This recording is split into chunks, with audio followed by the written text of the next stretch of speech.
Bonjour à tous et merci de nous retrouver sur notre plateau pour notre émission reçue 5 sur 5. Les trotteurs sont à l'honneur tout au long de la semaine et jeudi, nous allons prendre la direction de l'hippodrome de Vincennes pour une course européenne réservée à des chevaux âgés de 5 et 6 ans. Ils vont s'affronter sur les 2100 mètres. Pour étudier cette épreuve, j'ai le plaisir d'accueillir sur ce plateau Mathieu Mortagne. Bonjour Mathieu. Bonjour Yann, bonjour à tous.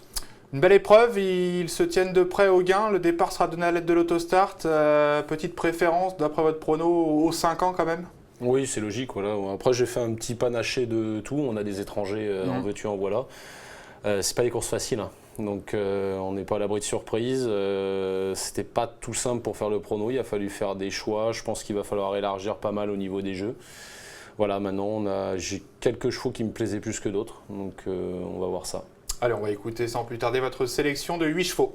Alors en tête le 11 Superfez, ensuite le 2 Black Charm, le 3 Bardor, le 16 King Sirkir, le 17 Smorgibar, le 4 Speed Delicious, le 9 Bring Me Somebody et enfin le 5 Bellino Dovrecy. Allez, on voit 4 concurrents étrangers dans votre sélection et c'est le cas de votre favori, c'est le numéro 11 Superfez, cheval qui est entraîné par le redoutable Eric Bondo, cheval qui est irréprochable en Italie et on l'avait vu venir une fois début juillet sur l'hippodrome de Vincennes. Il s'était vraiment imposé avec la manière. Il mettait un énorme uppercut à l'intersection des pistes, vraiment. Puis il a été au poteau, somme toute facilement. Bon, on voit des bons finisseurs, mais bon, il gagnait quand même vraiment très bien. Sachant qu'il avait quand même envoyé aux 500-600 mètres. Ouais. Donc voilà, c'est un cheval qui aime bien attendre. Certes, il est en deuxième ligne, mais avec le 11, je pense qu'il ne va pas être si mal pris que ça normalement. S'il est relativement à portée de fusil en montant et qu'il peut mettre le tir, se faire ramener, je pense qu'il va être dur à contrer sur ce qu'il nous avait montré. Parce que bon, j'ai vu qu'il avait regagné en Italie, ouais. Donc je pense qu'il nous revient dans une forme parfaite. Donc s'il répète ce qu'il nous avait montré, normalement c'est très très bien. Et puis ce qui est bien en plus sur ces images, c'est que c'était déjà Federico Esposito qui le drivait. Ouais. On sait qu'il ne connaissait pas trop Vincennes, mais il l'avait pas trop mal drivé ce jour-là. Ouais, non, il s'en était bien sorti. Bon, après, je pense qu'il, comme on dit, il avait les secondes. Oui, c'est sûr, ça arrive quand on a les secondes. Bon, en tout cas, c'était un favori malgré son numéro en seconde ligne qui semble offrir pas mal de garanties. Vous lui opposez le numéro 2, c'est Black Charm, un cheval pareil de la casaque de l'écurie Victoria Dream, qui va évoluer sur un parcours à son entière convenance et qui sera cette fois-ci pieds nus. Ouais, il sera pieds nus. On y retrouve Eric Raffin. Il avait bien fait avec cet hiver. On l'avait vu 2 fois 3e, notamment une fois sur le parcours. Il était 3e de Barrio Josselin. Il marchait 11,5. Oui. Ce qu'on fait le plus rapide de slow. Ce qui est très très bien, il a tiré le 2. On rappelle Eric, on a préparé en province, on défaire des 4. Attention à ce cheval-là, moi, c'est pas un winner, mais je pense qu'avec le 2 à l'auto, justement, c'est peut-être notre meilleure chance française pour moi. Voilà, ça me plaît bien. Et il avait confirmé sur 2007 et derrière avec Eric en étant 3e de Baltic Charm Bardor. Donc ils ne sont pas les premiers venus. On s'inquiète maintenant de sa musique récente, parce que c'est vrai que ces derniers mois, il n'a pas montré grand-chose, mais est-ce qu'on ne prépare pas un peu l'hiver ou les courses à Vincennes? Moi, je vous avoue que moi, avec les Dubois, je ne regarde pas trop la musique. Je vois Raffin des 4, je ne cherche pas à comprendre, je pense que c'est prêt et que ça roule. Ouais, sur un parcours qui va lui plaire, donc on le garde impérativement. On va maintenant évoquer une autre candidature tricolore, c'est le numéro 3 Bardor, un cheval qui s'est révélé l'hiver dernier sur l'hippodrome de Vincennes, qui a couru 3 fois depuis le début de l'été, mi-figue, mi-raisin, mais vous lui avez quand même accordé du crédit? Sur sa victoire sur le parcours cet hiver, c'est très très bien. Hein. Donc voilà, le cheval, on a l'impression que cet été, ça a été beaucoup des courses de préparation pour essayer de le ramener bien pour ce genre de course justement. Donc là, il a tiré un bon numéro, il a le 3, on redéfaire des 4, chose qui n'a pas été faite depuis cet hiver. Donc voilà, je pense que même si c'est un petit peu comme Black Charm, hein, si on se fie à la musique récente, on peut avoir des doutes. Maintenant, voilà, je pense que son jeune entraîneur a essayé de préparer ça comme il faut. Et par rapport à ce qu'il battait cet hiver et sur ce parcours-là, c'est une première chance logique. Hein. Il va nous confirmer, hein, son entraîneur qui dit que le cheval est bien mieux que lors de ses plus récentes sorties. Alexis Garando, Bardor a couru à 3 reprises cet été. C'était des courses de remise en jambe. Que doit-on penser? Ouais, voilà, j'étais un petit peu déçu du cheval. Je pense qu'il a eu un petit coup de moins bien. Je ne sais pas trop expliquer pourquoi. Bon, on avait calmé le jeu, on a fait 3 petits réglages, on a soigné pas grand-chose, il n'y a rien de méchant. Le cheval paraît beaucoup mieux, donc voilà, j'hésite pas à le courir. Il y a les Européens qui sont toujours un petit peu embêtants. Voilà, le cheval, il est vraiment bien, donc je le défaire des 4. Il est en condition. Bon, maintenant, il faut le voir courir.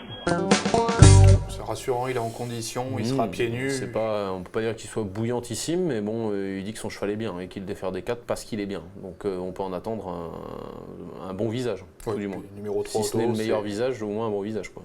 C'est un des meilleurs numéros, donc candidature à garder. On va maintenant évoquer un autre étranger, c'est le numéro 16, King Sir Keir, un cheval entraîné par Fabrice Soulois, qui sera piloté par Franck Nivard. Lui aussi est venu courir récemment en France pour ses débuts, et regardez, l'impression, c'était pas nul. C'était Björn Goop qui le drivait ce jour-là. Oui, bon après, je suis mi-figue mi-raisin, parce que bon, il gagne pas avec une marge. Il y a Suricato Jet là, qui termine tout en dehors, qui avait perdu beaucoup de terrain au départ. Ouais, c'était pas mal, ouais, c'est peut-être mon trou. King Sir Keir, je sais pas si cette ligne est la meilleure, moi. Voilà. King Sir Keir, il gagne bien. L'autre fois, on a pu aller devant avec Björn Goop, il a été à sa main, sachant qu'il y avait des chevaux comme Suricato Jet, Eaglesby Butcher, qui était mené par Eric Raffin, qui était parti au galop aussi.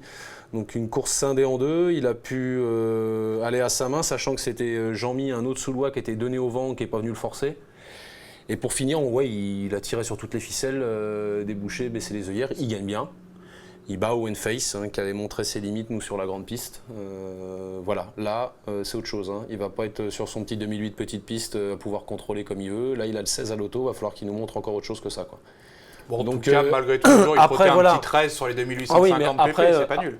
C'est pas nul, mais en même temps, toutes les catégories marchent ce train-là sur les 2008 petite piste. Donc bon, pour ça, j'attends de voir une confirmation. Là, s'il confirme là avec le 16 à l'auto, c'est que c'est vraiment un cheval qui sort un petit peu de l'ordinaire, quoi. Mais j'attends de voir. C'est pour ça que je l'ai mis qu'en 4. C'est quand même de ne pas le retenir. Ah non, mais bien sûr, ça se met dans un prono. Mais de là à le prendre en base, je ne sais pas.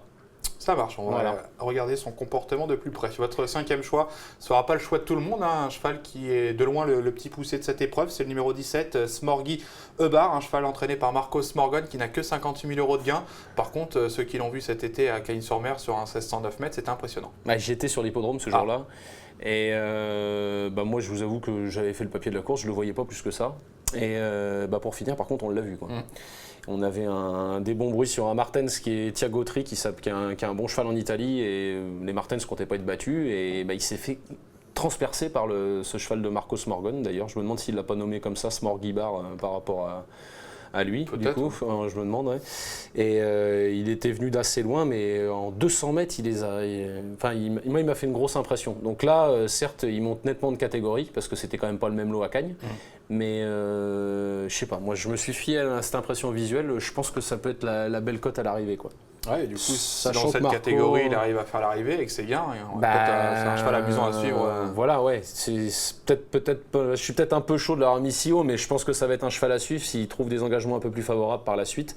Mais je ne serais pas étonné qu'il vienne chercher quelque chose quand même, parce qu'il a quand même un coup de rein qui sort un petit peu de l'ordinaire. Allez, une 4-5e place à belle cote, donc n'hésitez pas à glisser ce 17 dans vos jeux. Mathieu, avant de se quitter, on va vous demander votre pépite pour cette réunion sur l'hippodrome de Vincennes. Je crois qu'on part dans la 5e course, un beau rendez-vous mais ouvert. Oui, très ouverte. Ouais, je n'ai pas choisi la facilité. Ça sera le pic 5 d'ailleurs, la 5e. Ce sera Caline de Chain, le 506, jument entraîné par Anthony Duperche, qui sera confié pour l'occasion à Eric Raffin. J'ai eu Eric et en fait Anthony Duperche, je lui ai dit j'en ai marre, à chaque fois que je l'amène à Vincennes, je suis malheureux, tout ça, ma jument elle est extra, donc je vais te la faire mener et je te la défaire des 4 premières fois pour l'occasion. Donc je trouve ça assez marrant moi, donc voilà, comme c'est une course ouverte, je pense pas qu'il y aura de show favori, donc elle va être à 6-7 contre 1. Avec la bonne course, c'est une bonne finisseuse, en plus sans les faire, je pense qu'elle peut venir faire un beau truc pour finir. C'est une belle candidature, le 506 Caline de Chain, donc dans le pic 5 à Vincennes. Merci Mathieu pour vos conseils. Merci à vous. Merci à tous de nous avoir suivis et nous on se retrouve pour le quintet de vendredi soir qui aura pour cadre l'hippodrome de Paris-Vincennes. Ciao, ciao. Bonjour à tous, au revoir.